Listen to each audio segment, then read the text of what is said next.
Boa noite, meus queridos e queridas. Essa noite vai ser mega importante, na verdade está sendo. Vamos ter o prazer de entrevistar o escritor, mais conhecido por Guto Melo, né? Mas seu nome aí completinho, Djalma Augusto dos Santos Melo. Um grandiosíssimo escritor romancista que vai trazer pra gente um romance histórico.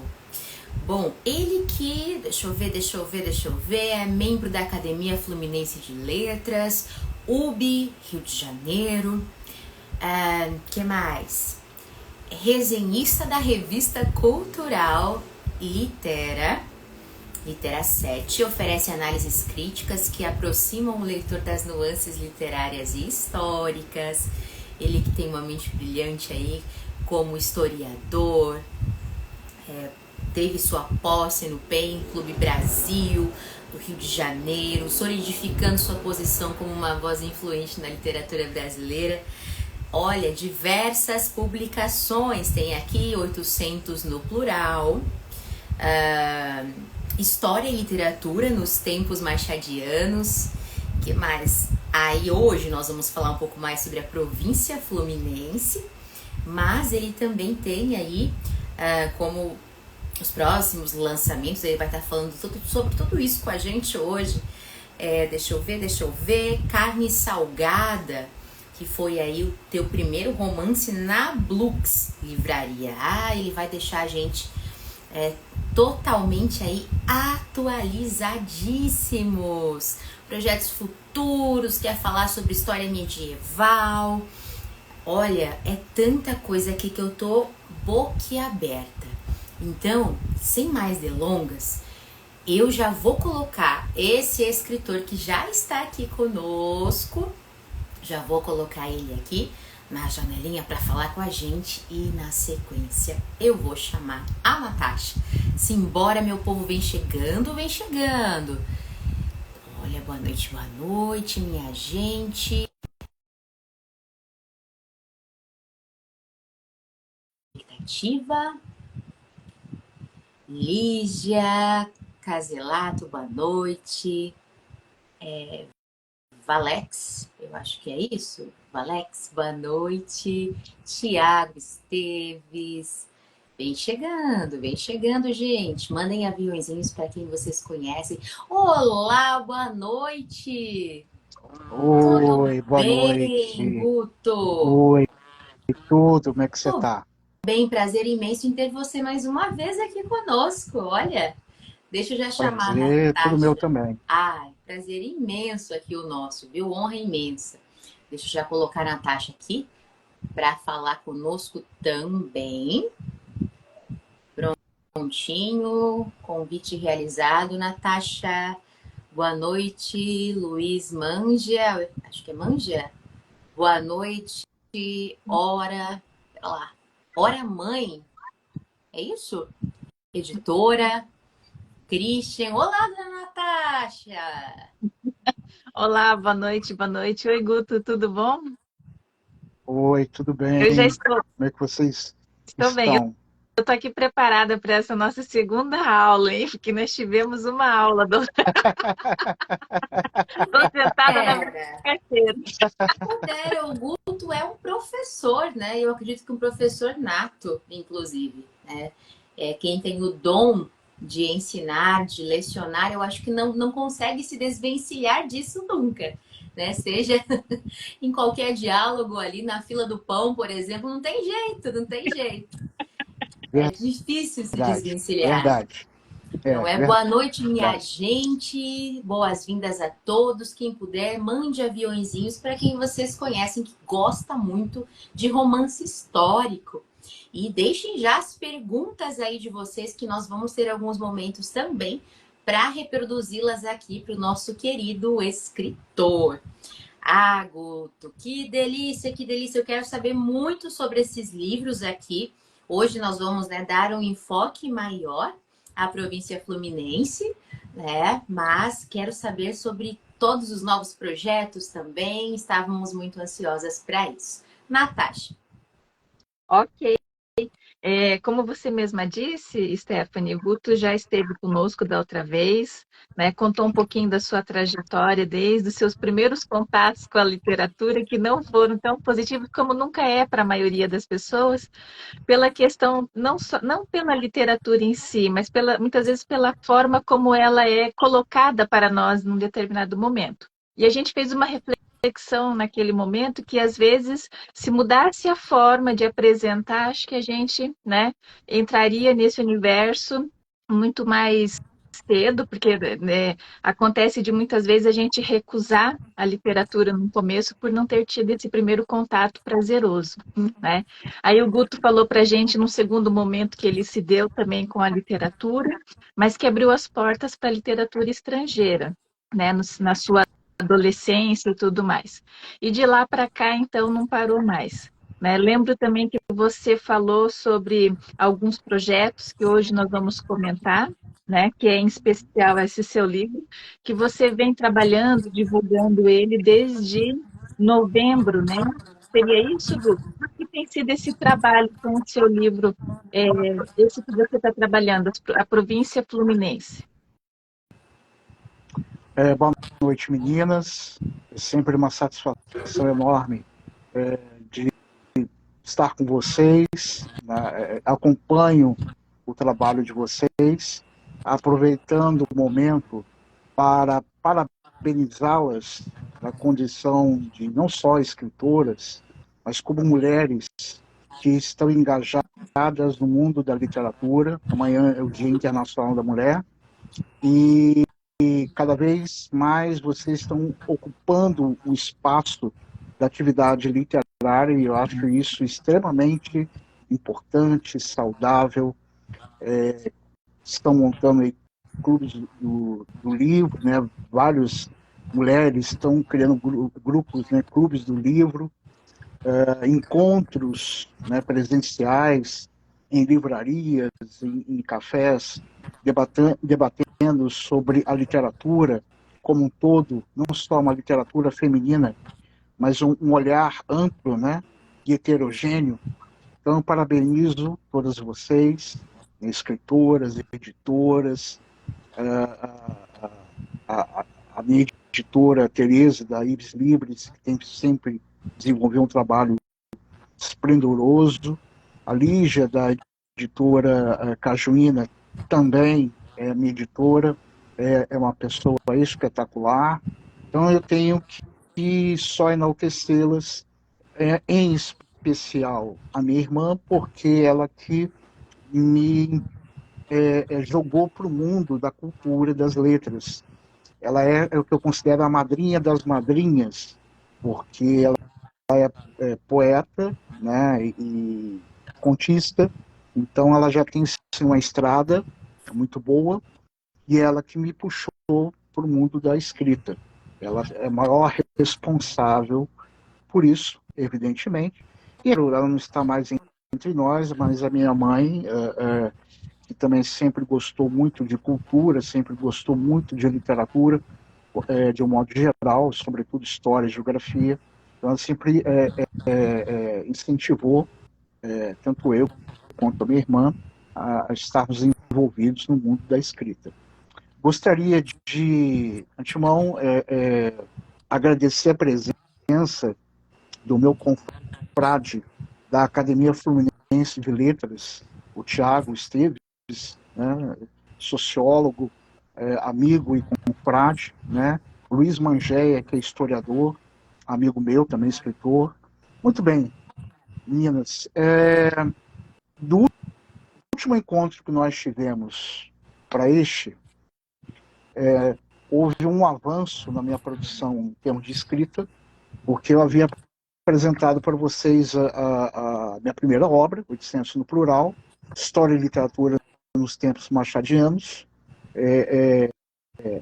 Quem não assistiu naquele momento a live, rapidamente, só para as pessoas terem uma ideia, é um livro que basicamente eu falo sobre história da literatura brasileira, sendo de uma forma mais profunda, sendo mais, em termos de microcosmo de ideias, me refiro evidentemente, à cidade do Rio de Janeiro, porque o Rio era o epicentro de toda a atividade cultural e intelectual no século XIX, né? E é um livro que eu trabalho com romantismo e realismo, e nessa intensa atividade literária, nos 800, fazendo aqui uma comparação em termos de universo, né? Ou melhor dizendo, sistema solar, o Sol, a figura que mais iluminava a nossa produção literária no século XIX, sem sombra de dúvida, era Machado de Assis. E, digamos que nesse sistema solar, né, outros escritores no entorno dele se destacaram também, como Luiz Azevedo, José Veríssimo, Carlos de Laet, Joaquim Nabuco, o próprio José de Alencar, que é um dos precursores do romantismo no Brasil, Gonçalves Dias, Gonçalves Magalhães, Euclides da Cunha, enfim, toda essa nata que, inclusive, contribuiu para a criação da Academia Brasileira de Letras no ano de 1897, apesar de ser a mais conhecida e a principal academia do país, a primeira academia de letras de fato, a primeira confraria, foi a Academia Cearense de Letras, fundada em 1894. Então, tem aqui, só para mostrar para os nossos ouvintes, né, que estão nos acompanhando, é o primeiro livro, esse aqui, né? A capa é a Rua do Ouvidor. A Rua do Ouvidor era a rua ponto de encontro de políticos e intelectuais. Então, basicamente, meu livro tem como o espaço geográfico, o cenário principal, a Rua do Ouvidor. Então, é um livro que eu trabalhei com história da literatura brasileira, com o século XIX, com o início de tudo, e até mesmo para a identidade nacional. O meu segundo livro, que é o mais novo, esse aqui, A Província Fluminense, né? Esse livro aqui, ele tem um ponto assim que me chama muita atenção. Primeiro, dizer que a capa aqui, para quem não sabe, é o Real Gabinete Português de Leitura, que fica no centro do Rio. O Real Gabinete Português de Leitura, para mim, junto com a Biblioteca Nacional, mas a Biblioteca Nacional que nós conhecemos, fundada em 1910, não tinha uma opulência como o Real Gabinete Português de Leitura, que tem uma arquitetura neogótica, né, manuelina, e é um espaço magnífico, é uma das bibliotecas mais belas do mundo, né? Não só eu que somente estou falando, outros também têm conhecimento em relação a isso. E é um livro onde eu trabalho com triunvirato. É um livro que eu, basicamente, ele é um livro que fala sobre a história da escrita, é um livro que fala sobre leitores e suas obras, né? O primeiro livro é sobre escritores e suas obras, 800 no plural. Esse é sobre quem leu e quais os livros que leram. E, claro, história cultural, porque eu coloco dentro desse escopo de ideias a história da arte. Eu dou um recorte da história da arte. E a imprensa, né, como um leitmotiv de um período extremamente importante na primeira metade do século XIX, os chamados saquaremas, ou aqueles que defendiam a escravidão, tinham seus escravos, os chamados barões do café, um lado fluminense e um lado paulista. E a segunda metade do século XIX, pós-Guerra do Paraguai, onde começaram a surgir os abolicionistas e a imprensa abolicionista. É um livro onde foi assim, teve um resultado, está tendo um resultado muito positivo, por uma questão que me chamou a atenção, né? Esse livro ele foi lançado no dia 30 de outubro do ano passado Espaço Net, que é uma galeria no bairro de Botafogo, no Rio de Janeiro, onde tem cinema e uma pequena livraria com cara de sebo. E a Tereza Roque, né, proprietária da editora Ibis Libris, decidiu lançar todos os livros que ela produziu no mesmo dia, né, com os autores, tirando foto com os autores, e pegamos assim, um final de tarde, início da noite, bem bacana, onde estava todo mundo se confraternizando, enaltecendo o trabalho um do outro, enfim, foi um momento bem bacana. E naquele, assim, conversa vai, conversa vem, sempre entra alguém na livraria, e uma pessoa comprou o meu livro, poucos dias depois, assim, questão de dias, eu recebo uma mensagem no meu WhatsApp, no qual fui pego surpresa, uma surpresa agradável, mas me deixou realmente bem chocado positivamente, que meu livro estava entre os 35 melhores nos últimos 2 anos. Nossa! Queria também receber um WhatsApp desse. Oi? Eu também queria receber um WhatsApp desse. Eu acho que isso não tem preço que pague, nessa devolutiva positiva e tudo. Troço, certeza. Eu teria um troço. Eu fui pego de surpresa, porque assim, eu recebi o arquivo com os 35 autores e as 35 obras. E ela passou por uma comissão de membros da UB, União Brasileira de Escritores, de diferentes partes do país. Então, analisaram mais de 200 livros.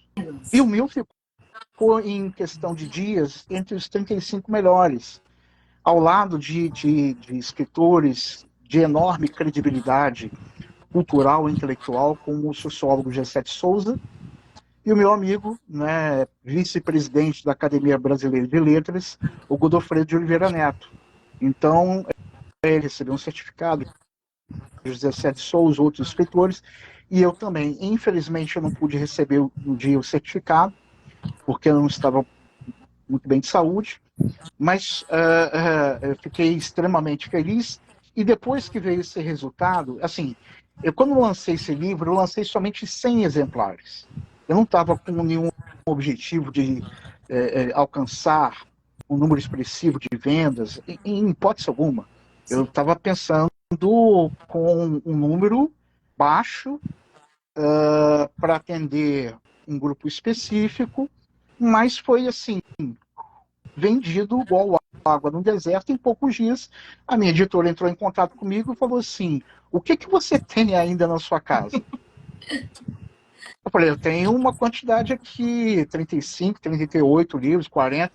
Traz para mim que eu vou produzir mais 100 também. Eita! Então, o livro vai no dia 14 de março, né, na próxima sexta-feira, eu vou estar na Brooks Livraria em Niterói, junto com a Márcia Peçanha, que é a presidente da Academia Fluminense de Letras, para o 5º lançamento, porque depois do lançamento, no dia dia 30 de outubro, eu fiz o lançamento oficial, né, individualmente, no dia 26 de novembro, na Livraria Leonardo da Vinci, no centro do Rio. Depois eu fui convidado pelo presidente da Academia Campista de Letras, em Campos do Goytacazes, para lançar o livro e fazer uma apresentação sobre o tema. E agora farei o lançamento, o último, né, que será o 5º. E fiz o lançamento agora em fevereiro, aqui em Volta Redonda, na Diadorim Livraria, na minha cidade. Não poderia deixar de lançá-lo aqui na minha cidade. E o 5º lançamento, que vai ser o último, em Niterói, na próxima sexta-feira. E a partir 5º lançamento. De sexta-feira, 5º lançamento. Mas, gente, esse Guto é muito chique. Que é isso, Guto do céu? Que coisa maravilhosa. Nossa, Guto. Então, é isso. E aí, depois desse 5º lançamento, eu vou me dedicar mais ao outro livro, que eu vou falar daqui a pouco para vocês. Mas o livro deu um resultado bem positivo, tem sido bem agradável, que eu tenho escutado de amigos, de terceiros, em relação ao resultado da obra. Mas eu, Nossa, eu tenho certeza, Guto, que se você já fala dessa forma, né, tão apaixonado pelo seu livro, pelo trabalho, né, e pela divulgação e por esse retorno, né, virão sempre mais coisas positivas, porque você emana energias positivas, então elas vão voltar, né, e você vai colher esses resultados, esses frutos aí que você vem plantando.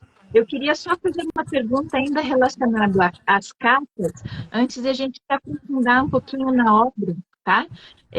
Eu percebi, né, e óbvio, é legível que as duas capas têm fotografias, né, daquele Sim, período sim. específico ao qual a gente sabe que você se identifica bastante, o século XIX e tudo mais. Essa questão da fotografia em si, que eu particularmente também gosto, eu acho que, né, deixa é muito atrativa, né, porque faz com que a gente já mergulhe dentro da história, dentro do que você traz ali. A questão da fotografia, no primeiro caso, ela já estava bem definida ou não? Porque normalmente quando a gente define a primeira, e eu vejo que a sua segunda obra, né, a província fluminense, ela acaba sendo uma extensão da sua primeira, o 800 no plural. Né? Então, você está Sim, dando para sim. nós a oportunidade de se aprofundar nesse universo, nesse período ao qual você veio estudando. Então, essa primeira capa, quando surgiu a ideia da fotografia, foi sua ideia? Já estava definida ou não? Sim, as duas capas foram definidas por mim. A primeira capa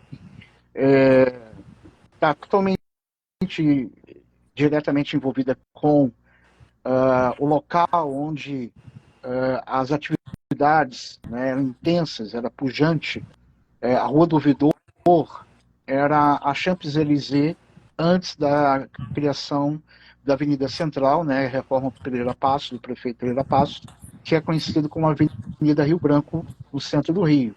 Então, a principal avenida era a Rua do Ouvidor, com comércio, com tipografia, a principal tipografia de Francisco de Paula Brito, é uma figura ímpar, de extrema importância, porque ele, inclusive a tipografia chamava tipografia imparcial, porque existiam escritores que eram ligados a determinados grupos políticos. Então ele não queria que tivesse nenhum conflito, nenhum solapapo ou alguma coisa assim do tipo na tipografia, porque ele queria que o local fosse realmente imparcial, que ele pudesse agradar gregos e troianos e não fosse um local de conflito político, e sim de cultura, de produção intelectual. E também a arquitetura neoclássica, né, muito presente, não só na Rua do Ouvidor, mas em outras ruas, como a Rua da Carioca, diversas ruas, né, no Rio de Janeiro, onde eram sedes também da imprensa carioca. Entre as que mais eu destaco são o Jornal do Comércio, a Gazeta de Notícias e o País, três periódicos de extrema importância para a produção literária carioca e fluminense e do Brasil, porque tinham escritores também que vinham de outros estados. E o segundo livro, né, o Real Gabinete Português de Leitura, ele simboliza tudo que eu trabalhei e que eu pensei em relação ao livro. Porque o que acontece? Já fazendo uma primeira explicação, né, sobre o porquê desse simbolismo, em 1440 até 1452, ninguém tem uma data exata sobre isso, né? Gutenberg criou a imprensa, que se tornou um divisor de águas na cultura da escrita. É claro que a Bíblia continuou sendo produzida na língua latina e alguns livros trabalhados na língua vernácula, que é chamada literatura medieval, traduzidos para o latim para a língua do país. Eu exemplifico para vocês a obra de Dante Alighieri, a Divina Comédia, que ele foi o de vanguarda. Em vez de escrever no dialeto toscano, escreveu perdão, em escrever em latim, ele escreveu no dialeto toscano, que acabou se tornando a língua oficial, que é o italiano, né? A língua italiana, ela é o dialeto toscano. Então, ele se tornou o precursor, o vanguardista nesse aspecto, né? Dentro do ponto de vista filológico, e influenciou outros escritores, como Dom Quixote, né? Que escreveu a obra São Miguel de Cervantes, que escreveu Dom Quixote na língua espanhola. Então, Camões, né, escreveu na língua portuguesa, da língua dos Lusíadas, né, da língua português arcaica, né, do trovadorismo para o português moderno. Então, há uma mudança de pensamento, de estrutura literária, que isso fez com que a cultura da escrita ganhasse uma pujança, uma projeção que até hoje ainda é desconhecida. E até mesmo a Bíblia, né, quando Martinho Lutero rompeu com a Igreja Católica, ele traduziu, e ele era um dos maiores tradutores do Ancien Régime, né, do Antigo Regime, traduzindo a Bíblia do latim para o alemão, da mesma forma que João Calvino traduziu a Bíblia do latim para o francês, na Suíça, que chegou até a França, né? E da mesma forma, Henrique VIII, que se tornou o primeiro chefe da Igreja Anglicana, traduzindo a Bíblia para o inglês. Então, a Bíblia, e assim como a chamada literatura laica, começou a ganhar uma projeção. Isso está ligado ao quê? Renascimento. O meu livro, se a pessoa for ler do início ao fim, vai perceber que nós, não, apesar de não ter, nós temos de espaço temporal, de recorte histórico, nós não tivemos Idade Média, Idade Antiga, então a gente não pode dizer assim, nós tivemos Renascimento. Não tivemos Renascimento. Nós tivemos, foi nascimento. Perfeito. O século XIX é o nosso nascimento. Por que o nosso nascimento? Porque se a Itália teve o seu Leonardo da Vinci, teve o seu Botticelli, nós tivemos Debré, Rugendas, né? Nós tivemos a nossa própria história da arte, nós tivemos a nossa própria história natural, com o Museu Imperial de Belas Artes, criado pela Imperatriz Leopoldina, que era uma mulher extremamente culta, sobre o apoio de Langdorff, que é um germânico que veio para fazer levantamento da fauna e flora brasileira, onde eu cito Spix e Martius, dois historiadores naturalistas que fizeram uma catalogação magnífica que encontra-se hoje no Museu de cidade de Munique, na Alemanha, né? Sobre toda a catalogação, e que mais interessante de tudo é que uma das pessoas que contribuiu para um processo de catalogação e foi publicada há algo em torno de 2 anos, que até então era desconhecido aqui no Brasil, é o grande escritor, poeta do romantismo alemão, Johann Goethe.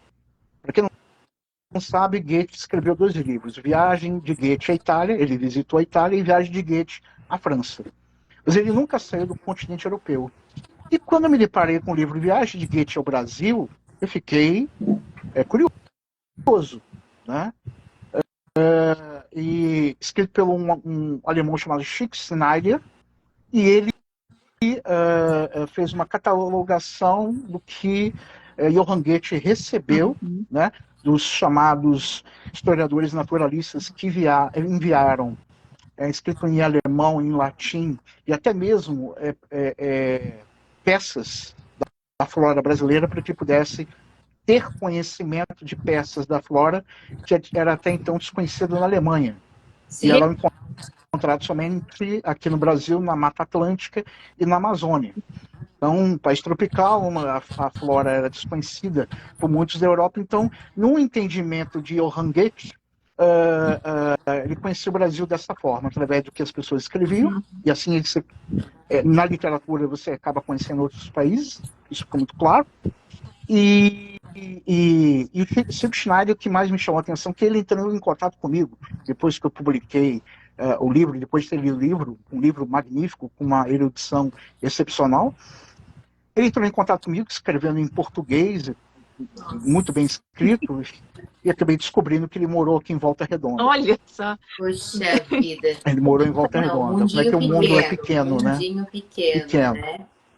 Diga, Então, Natasha. assim, o século XIX é o nosso nascimento da nossa cultura brasileira. Adorei essa definição. Nascimento. Eu acho que é bem isso que nos cabe. Perfeito. Diga, Natasha. O Goethe que você se refere é aquele também que estudou sobre a teoria das cores, a percepção psicológica com as cores do ser humano? É a mesma Sim. pessoa, né? Sim. Tá. Então eu li Sim. um trabalho magnífico também na vertente da teoria das cores, né? E o bem-estar das pessoas, os sentimentos e tudo mais.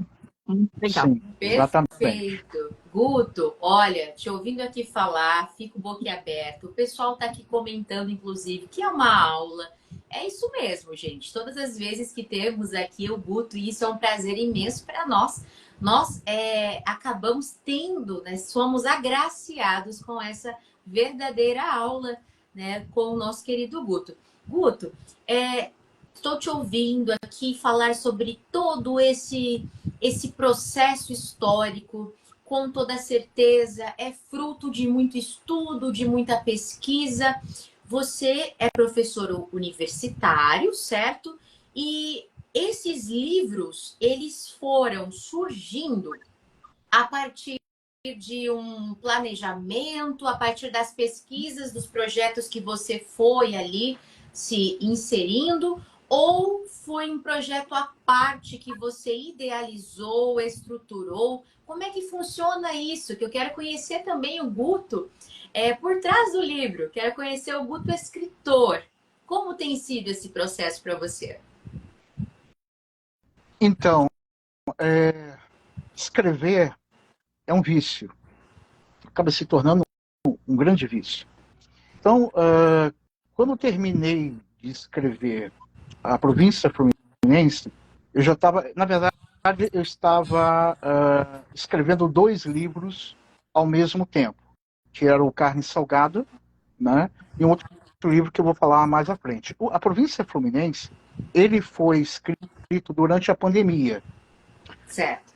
Eu estava em casa, né, todos nós em casa, né, na ociosidade, e eu precisava ocupar minha mente, as livrarias fechadas, e comecei pela internet comprar livros, e eu comecei a seguir uma determinada linha que me identifiquei, que é chamada história cultural / literatura brasileira ou estrangeira, né? Sobretudo na chamada literatura da Idade Moderna e Contemporânea. E durante a pandemia eu escrevi A Província Fluminense. Eu deixei ele no meu computador, né? Digamos assim, igual se coloca, estamos aqui, prosa, verso e vinho, como se tivesse um vinho envelhecendo, né? Safra 2022, 23, uma coisa assim. E decidi, tem mais ou menos quase um ano, enviar para algumas editoras. E a Ibis Libris deu retorno a Tereza, e ela leu, gostou, e ela até ficou curiosa, porque no título do meu livro, no final está assim, O Longo Século XIX. Não sei se vocês repararam isso, né? O longo século XIX. O que significa esse longo século XIX? Mais uma provocação do Guto Melo, certeza. Isso é uma influência do historiador francês da Escola de Análises da França, Fernand Braudel, que chama de essa longa duração, fala do aspecto estrutural, que foi pensado também pelo antropólogo francês Claude Lévi-Strauss. O século XIX, dentro do ponto de vista cronológico, a gente sabe que ele começou no ano de 1801 e terminou no ano de 1900. Isso é certo. Mas características de funcionamento de um sistema, de cultura, de cotidiano, de mentalidade, ela se iniciou em 1790, 1990 e desembocou no ano de 1930, com o fim da República Velha, porque entre 1790 e 1930, o que dominou geograficamente a província fluminense e também a província paulista, né, que não era chamada de Estado, e sim província na época do Império, era o café. Sim. O café que determinava a vida das pessoas, determinou a escravidão, determinou os aspectos culturais, sociais, políticos, enfim. Então, essa é a abrangência que vai além do século XIX. Ele ultrapassa o ano de 1900. Ele fica estruturado até a crise de 29 e a queda dos cafeicultores na política do café com leite, na República Velha, e a ascensão em definitivo, né, da burguesia urbana, representado por Getúlio Vargas, que inicia a chamada Era Vargas de 1930 a 45. Então, 1930 é o ponto final desse chamado longo século XIX, que ele se inicia antes do início do século XIX e termina 30 anos depois do fim cronológico do século XIX. Perfeito. Então, assim, quando eu começo a escrever, vai como se fosse assim, uma costura. Termina de ler uma obra, você já puxa outra. Você começa a analisar uma outra e você começa a fazer um tecido de ideias. Qual foi o pontapé inicial? Qual foi a obra inicial dessa linha do tempo que você construiu? Eu estou anotando tudo, por isso que eu estou aqui fazendo um monte de perguntas, viu? É a aula. Eu começo... o que começou assim, até porque o início do livro eu coloco como outro ano, como divisor de águas, e sobretudo no aspecto de literatura, história da escrita, história da leitura, história cultural, o ano de 1749. Tem um livro que se chama Política e Poesia, escrito por um historiador cultural chamado Robert Durniton. Ele é um dos maiores especialistas, ele é estadunidense, um dos maiores especialistas em Ancien Régime e em Iluminismo. E ele lançou um livro onde poetas parisienses, poetas franceses, não nascidos em Paris, mas de outras localidades da França, faziam críticas ao rei Luís XV da França por causa do seu luxo e luxúria, e o povo passando fome. Então, eles escreviam poemas com pseudônimos ou de uma forma anônima e distribuíam para as pessoas. Certo. É por isso que eu falo que a leitura, a história da leitura é muito importante, porque nós sabemos que nem todos eram letrados. Sim. Tinham mais iletrados do que letrados. Então, na chamada história da vida privada, era comum, né, não tinha energia, né, era tudo luz natural. Então, durante o dia, uma pessoa, um parente, pegava a Bíblia e lia o Velho, o Novo Testamento, chamado de conhecimento oral. E assim foi feito também através do Iluminismo.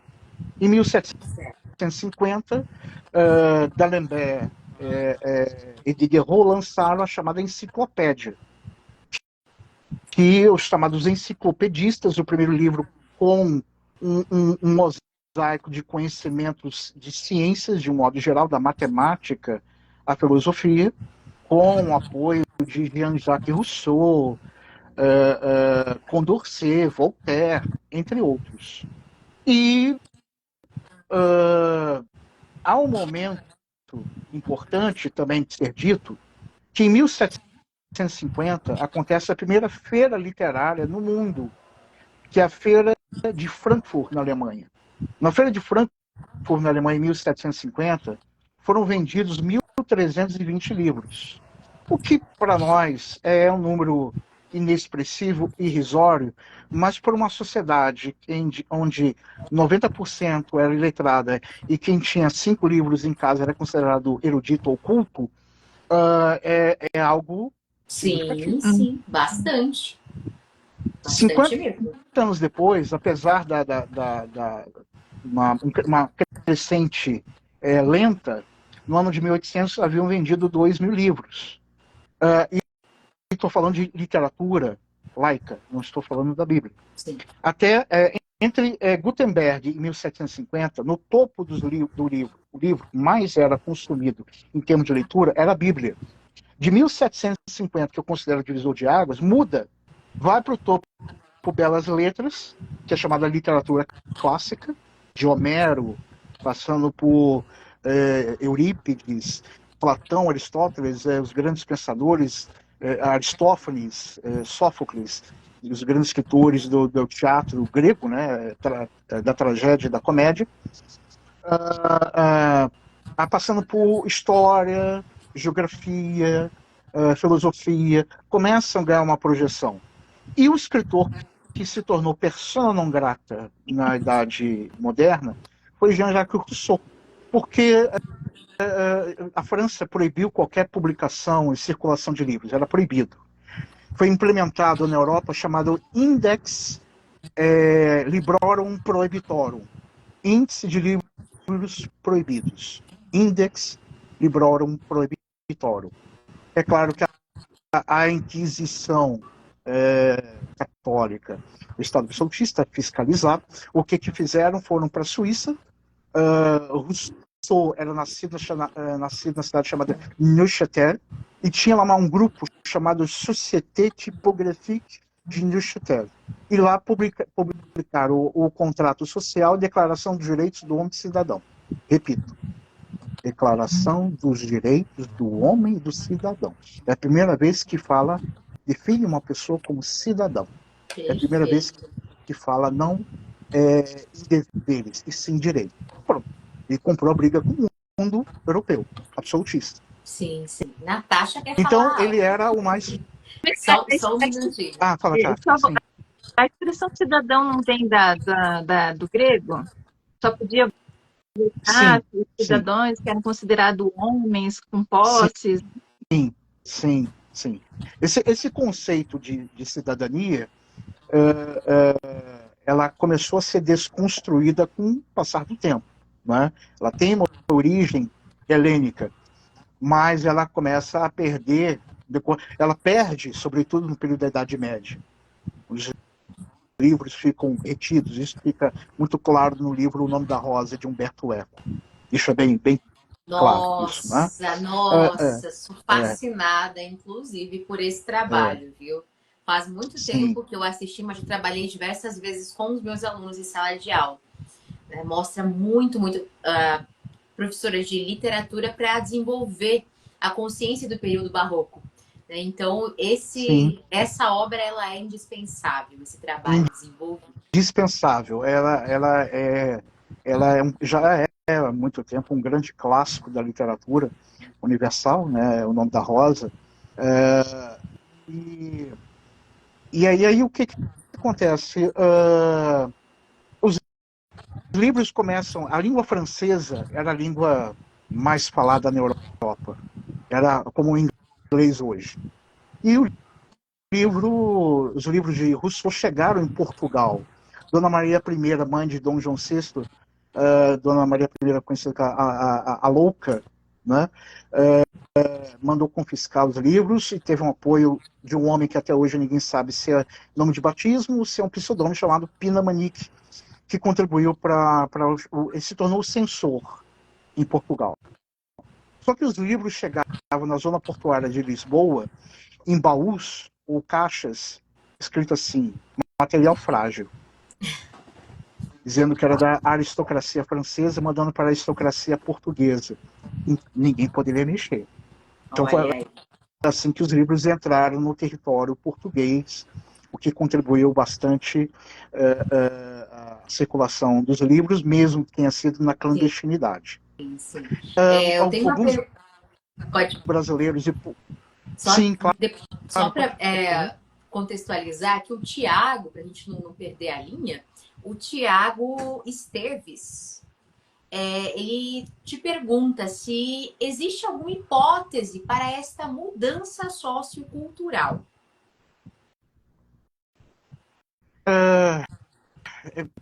Tiago, você está perguntando comentando em qual recorte atual ou daquele período? Eu só fiquei na dúvida agora qual o período que ele se refere. Dessa, Se puder enviar eu para mim. acho que é da fala. Do período do que você estava. Sim. Do período que você. Sim, mudança sociocultural naquele. Sim, claro, sem Isso. sombra de dúvida. Isso. Sim, isso daí foi tanto que o trabalho do iluminismo teve como resultado a Revolução Francesa. Sim. O resultado sociocultural. Né? A publicação da Bíblia e os novos livros. Sim, teve uma mudança sociocultural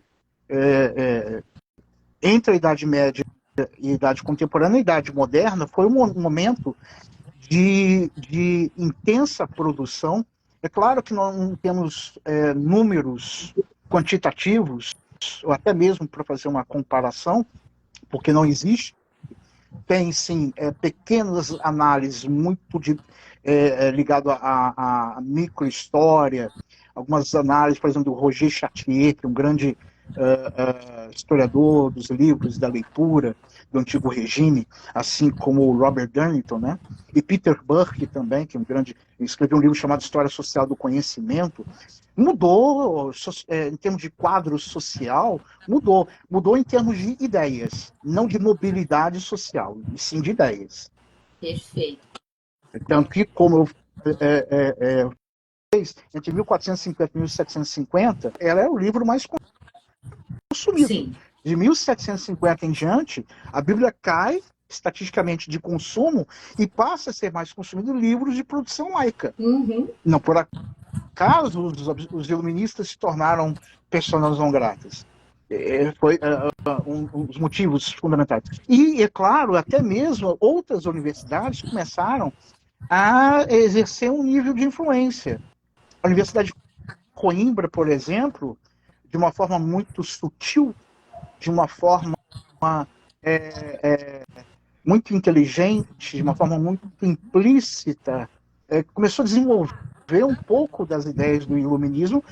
Não por acaso, Tomás Antônio Gonzaga, um dos grandes poetas do arcadismo lusitano, né, veio para Vila Rica, Ouro Preto. Era isso até que eu ia te perguntar quando você mencionou sobre a questão dos pseudônimos, né, e dessa entrega dos textos com os pseudônimos. Me fez muito recordar os Inconfidentes, né, os grandes poetas que se utilizavam, inclusive, desses pseudônimos para conseguir se expressar, né, diante aí de na verdade, uma lamentação econômica e social, né?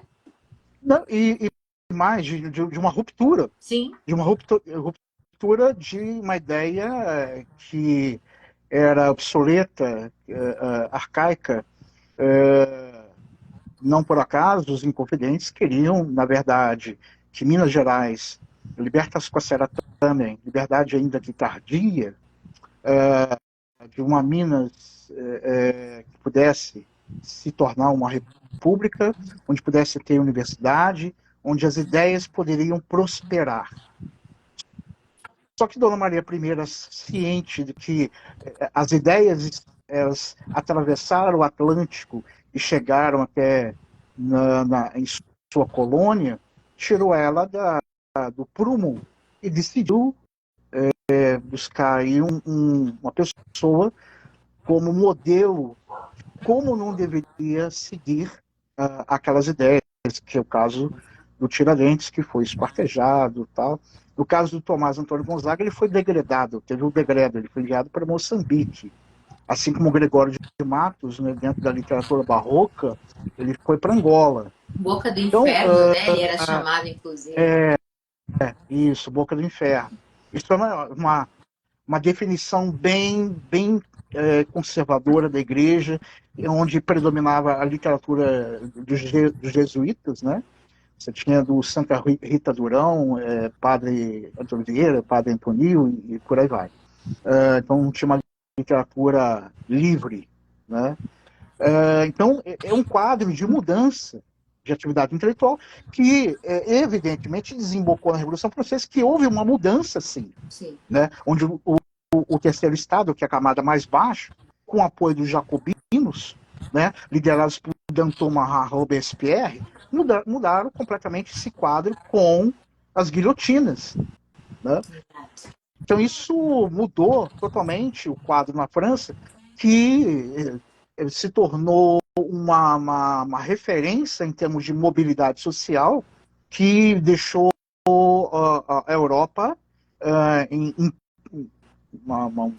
estado de pânico total, de Portugal à Rússia, passando pela Áustria, né? E a própria França, evidentemente. Então, a literatura, ela mobiliza, né, dentro do ponto de vista subjetivo, dentro do ponto de vista coletivo. É uma mudança que ela não é feita da noite para o dia, mas ela pode, sim, modificar a sociedade como um todo. Não por acaso a França se tornou, cidade de Paris, se tornou a cidade-luz, não devido à iluminação, mas devido às luzes de ideias, que passou pelo século XIX, com Victor Hugo, com Balzac, com Gustave Flaubert, com Mallarmé, com Alexandre Dumas, e no século XX, com os grandes escritores estadunidenses que foram para a França pós Primeira Guerra Mundial, até antes, um pouco da Segunda Guerra Mundial, na verdade o recorte de 1919 a 1939, tendo como a figura mais... que inclusive escreveu um livro magnífico que se chama Paris é uma Festa, escrito pelo Ernest Hemingway, que eu recomendo, é um livro belíssimo de se ler. Perfeito, perfeito. Eu estou aqui, né? Acho que a Natasha também, curtindo muito essa aula. Por nós, ficaríamos horas e horas aqui só para ouvi-lo, Guto. O pessoal está até comentando, olha lá, o poeta Severino Pedro está aqui falando, live do mais alto nível, tá aqui dizendo para nós. Olha aí, Guto. Guto, como já estamos caminhando, né, para a conclusão da nossa live, eu não quero que a gente termine a nossa live sem trazer as perspectivas do Guto, escritor, dos projetos que ele tem aí a caminho, não é isso? Sim, mas eu gostaria que desse uma permissão de ler um conto meu. Claro, por favor. E um trecho de Dante Alighieri, um trecho bem pequeno. Sim. É possível? Esse espaço é seu. Bom, inclusive, eu tô com vergonha. Eu tô com a coleção do Dante aqui em casa. Na última Bienal lá de São Paulo, comprei. E não consegui ainda sentar para apreciar. Você acredita, Guto? Eita, situação. Acredito. Preciso. Um conto bem pequenininho. Claro. Né? Que eu escrevi há alguns anos, foi em 2022. O título é Onde Fica Passárgada? Uau, Manuel. Vou embora para Passárgada, lá é meu lugar. Porém, preciso falar com Manuel Bandeira, se é possível chegar lá. Não quero nada bucólico para que eu incorpore Goethe ou Byron. Era necessário tomar um café em uma padaria qualquer. Liguei para o Manuel Bandeira e fiz um convite para uma conversa franca, direta sobre Passárgada. Eu suava de nervoso, de ansiedade. Imaginava como seria Passárgada. Sou negro e fiquei pensando se Passárgada é uma terra de palmeiras onde canta o sabiá ou seria uma terra de quilombos onde encontraria os meus ancestrais lá. Vem na minha direção Manuel Bandeira e apertamos as mãos. Semblante sereno e doido por um pingado. Não fiz rodeios e lhe perguntei: amigo Manuel, minha mente pulsa para saber onde fica Passárgada. É o país das maravilhas? É a cocaína tão citada pelos escritores medievais? Manuel Bandeira abaixou sua cabeça e balançou negativamente diante de uma tamanha ingenuidade e desejo e falou: meu jovem Felipe, existe sim a cidade de Passárgada. Ela fica no Irã, antiga Pérsia, próximo de Persépolis, mas lá seria o meu lugar. Porém, não passa de um imenso sítio arqueológico. Não passou de uma breve utopia de um escritor cansado. Cada um de nós tem a sua Passárgada. E os escritores buscam as suas passárgadas. Veja Hemingway em Havana ou James Joyce em Paris, siga o seu instinto e mentalize a sua própria passárgada. Agradeci os conselhos de um escritor sábio e fui me desprendendo de uma ideia muito complexa sobre passárgada. Me passou muita resiliência, saí de uma caverna platônica. Passárgada existe. O mundo existe e estou procurando o meu canto para escutar o som dos sabiás. Passárgada é o meu lugar. Minha nossa! Incrível, incrível. Sabe que esse poema do Manuel sempre me intrigou. Sempre, Passárgada, né?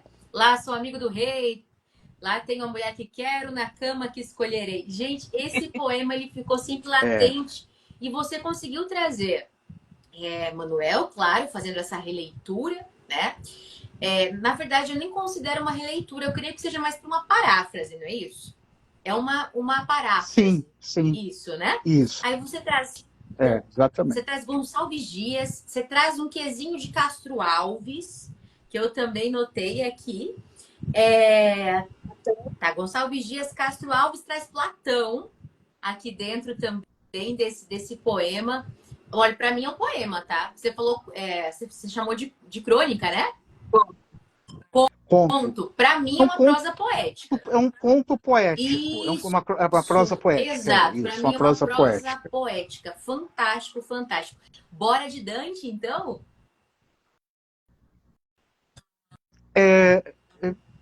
Inclusive, aproveitando a deixa, que assim como eu passei a estudar muito tempo Machado de Assis, que é o meu escritor favorito no Brasil, eu me apaixonei por Dante Alighieri de uma forma muito recente.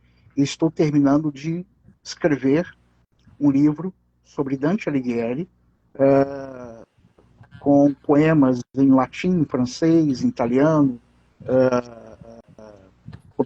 observações de outro, inclusive faço comparações sobre Memórias Póstumas de Brás Cubas com a Divina Comédia, porque, para quem não sabe, Machado de Assis tinha como uma das suas referências Dante Alighieri, e também assim um material fresquinho, no qual existe um livro escrito por Maomé, o profeta Maomé, a chamada Escada de Maomé, onde tem uma comparação, uma semelhança incrível, escrito antes mesmo da Divina Comédia, por Maomé, onde eu consigo fazer uma literatura comparada, metafísica, sobre a Divina Comédia e essa obra. Então, o material tem também as observações de Giovanni Boccaccio, né, que escreveu Decameron, que escreveu um livro sobre a vida de Dante, foi muito amigo de Dante, e por aí vai. Então, eu vou ler aqui rapidamente algo que foi escrito, na verdade, são observações de um confrade que eu e o Tiago temos em comum, que é o presidente da Biblioteca Nacional, ex-presidente da Academia Brasileira de Letras e confrade na Academia Fluminense de Letras, Marco Lucchesi. Então, a definição do Marco Lucchesi sobre um determinado trecho me fez estar muito ligado a essa ideia sobre Dante e a sua própria literatura, que como ele define como chamado luz intelectual, né? ou em italiano luce intellettuale. Então, ler aqui um trecho aqui para vocês em italiano e português. Come subito lampo che discetti, gli spiriti visivi si che priva dall'atto l'occhio di più forti obietti. Osimi s'increpulsi luce viva, e lasciamoni facciato di tal velo, del suo fulgor che nulla m'appariva. Em português. Como raio que súbito fulgura e dos olhos nos tira a percepção, mesmo para outra luz mais viva e pura, foi envolvido ali por um clarão, em meio a cujo rutilante véu, e nada pude divisar então. Ou seja, sobre a luz da própria literatura dantesca de Dante Alighieri.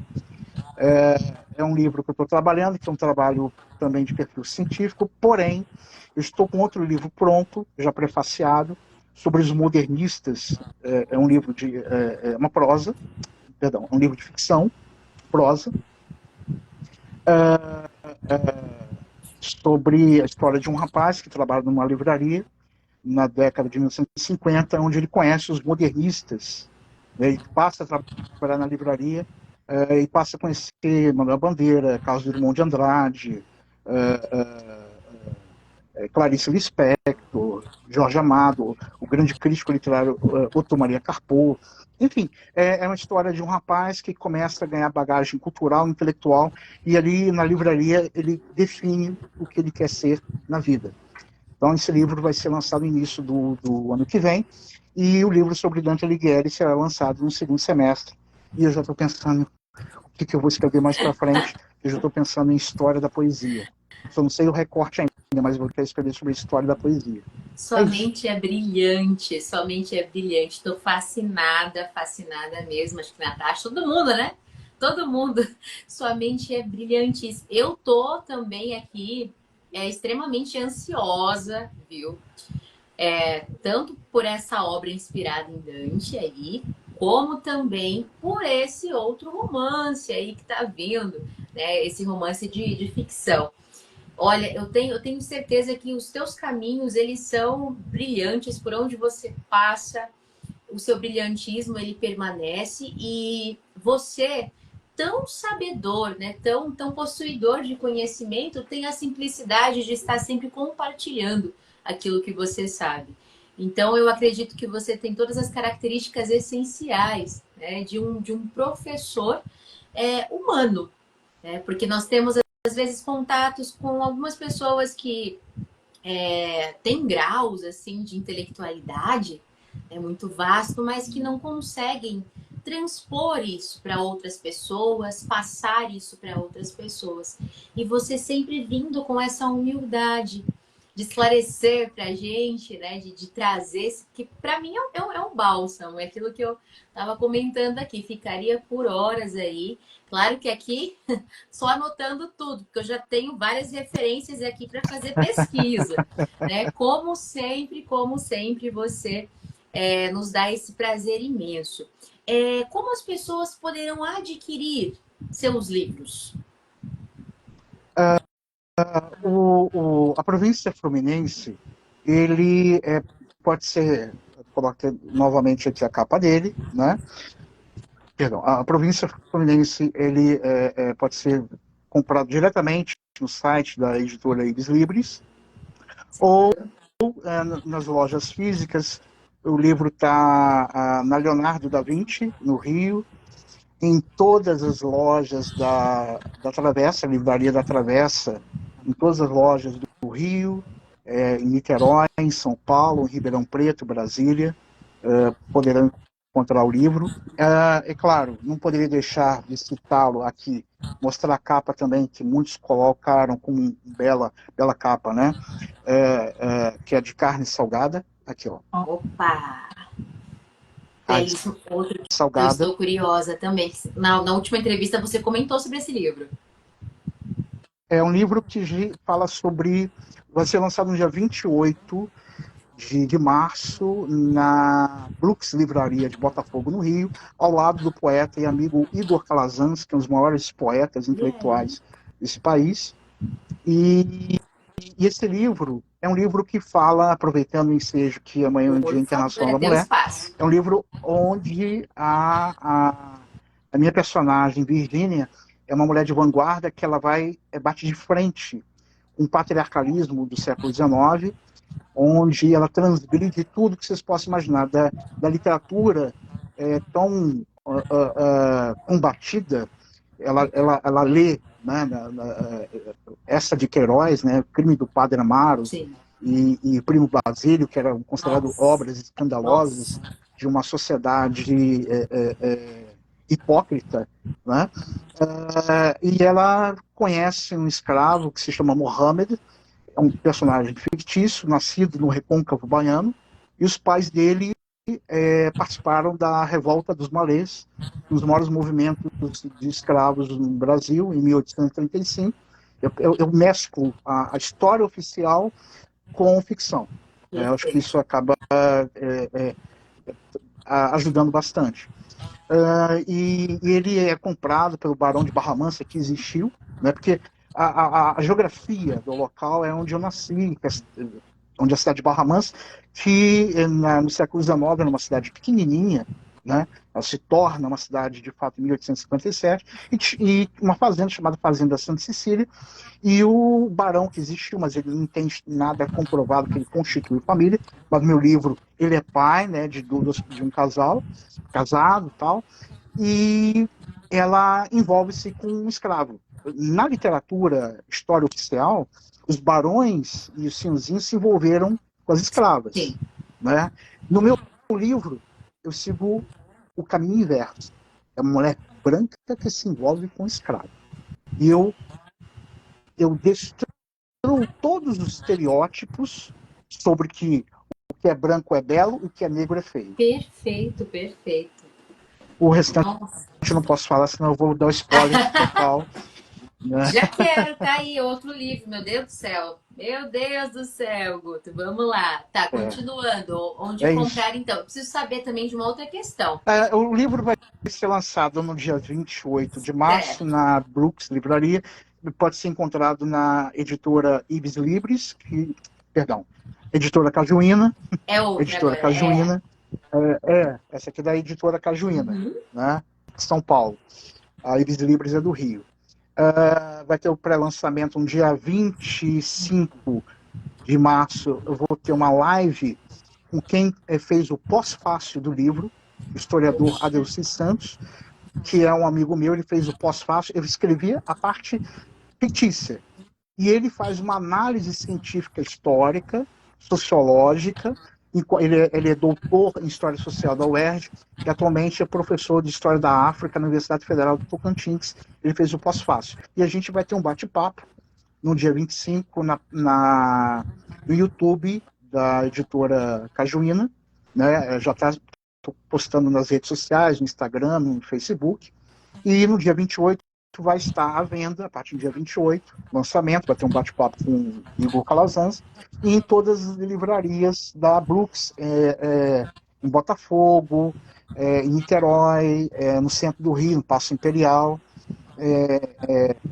em outras localidades. Mas a Brooks tem mais no Rio e em Niterói. Poderão ir diretamente na página da editora Cajuína. Ótimo. Eu preciso saber, inclusive, se você tem alguns livros contigo, caso alguém tenha interesse em adquiri-los com a tua dedicatória. Nenhum. Foi tudo, Guto. Coisa boa, né? Coisa boa. Foi tudo. Ótimo. Nenhum. No início do ano, em janeiro, eu tive que sair do Rio para a minha editora, a Tereza mora em Niterói. Eu tive que sair do Rio para Niterói com uma caixa de livros. Nossa. Que esgotou. Eu não tenho mais nada aqui. Gente, Guto do céu. Mas tá bom, eu acredito que vão sair outras remessas. Diga, Natasha. Vamos já encerrar, mas eu só queria, na verdade, fazer 2 questionamentos. É visível, Guto, que de um escritor Guto e o professor vai junto, não tem como separar os dois, na verdade, né? Porque você sempre vai trazer para nós, para os leitores, né, aquela bagagem que você tem de conhecimento e que você não guarda para si, você quer compartilhar, né? Então, isso para nós por meios comuns. Né? Sua fala está cortando, Natasha. Está cortando a sua fala. Tá, então deixa eu repetir novamente. É visível que aonde o escritor Guto vá, o professor Guto vai junto também. Isso é muito legal, porque de uma forma ou outra você está proporcionando para nós conhecimento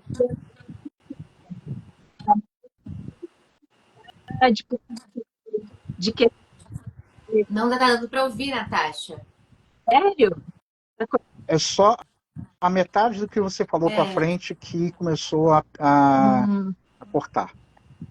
Só você concluir que eu lhe respondo.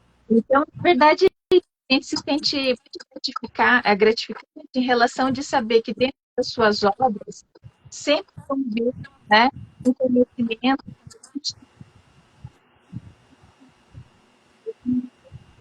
nós dividir esse conhecimento. Legal. Eu queria só fazer um fechamento, que o escritor vai, o professor.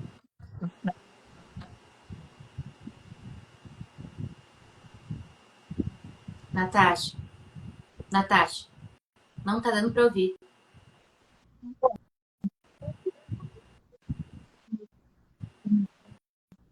Você quer digitar?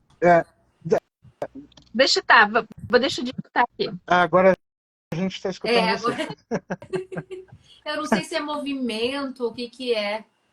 Então, na verdade, eu estava dizendo que aonde o escritor Guto vá, o professor vai junto, né? Não tem como dividir essas duas pessoas, porque você se doa de corpo e alma, né? Tem um compartilhar esse conhecimento com os outros. Isso é muito bacana. E a questão também da Bienal. Você queria, na verdade, realizar um sonho de ir na Bienal que está chegando no Rio de Janeiro. Né? Como preparativos, porque além de você se conseguir, você vai estrear com as obras. Seria isso mesmo? Vamos lá. Primeira questão. Estou num momento chamado que eu chamo de doce estilo novo. Doce estilo novo. Eu estou me desprendendo aos pouquinhos, paulatinamente, de uma visão somente histórica. Estou me envolvendo cada vez mais com a literatura, né? Não que eu vá deixar a história de lado de forma alguma. Ela faz parte da minha vida, na condição de professor, é claro, mas eu estou, digamos assim, me inclinando um pouco mais para o campo da literatura. Sobre a Bienal, eu não fui convidado ainda. Né? Ainda não fui convidado para me apresentar na Bienal. Eu não nego que gostaria muito de estar presente, né, com o meu material, mas eu não fui convidado e até o momento não estou preocupado com isso. Eu tenho uma série de atividades que serão realizadas no segundo semestre. Para quem não sabe, estou sendo organizador de um livro voltado também para a história e literatura, com outros poetas, historiador, como organizadores, com uma grande, digamos assim, massa de escritores intelectuais de primeira grandeza, né? Que vocês saberão mais à frente, eu só não vou citá-los, porque hoje podem dizer que vão escrever, vão enviar o texto, e amanhã falar, não vou mais participar, porque eu tenho outro compromisso, e por aí vai. Então eu prefiro manter em segredo os nomes, mas são de primeira grandeza, e o livro, espero eu, seja lançado no segundo semestre, além do livro sobre Dante Alighieri. Mas em relação à Bienal, não é nada certo. Fui convidado, estarei presente na Academia de Letras da Bahia, né, em Salvador. Puxa. A convite do Décio Torres, que é um grande amigo meu, poeta, escritor, irmão de outro amigo meu, que é o Antônio Torres, que é escritor também baiano e membro da Academia Brasileira de Letras e da Academia de Letras da Bahia. Fui convidado pelo Décio para estar presente, me apresentando com os livros Carne Salgada e a Província Fluminense para os confrades, né, da Academia de Letras da Bahia, em Salvador, no segundo semestre. Até lá, eu vou estar escrevendo, desenvolvendo minha atividade, mas em relação ao Bienal do Livro, até o momento não recebi nenhum convite. Se surgir, quem sabe?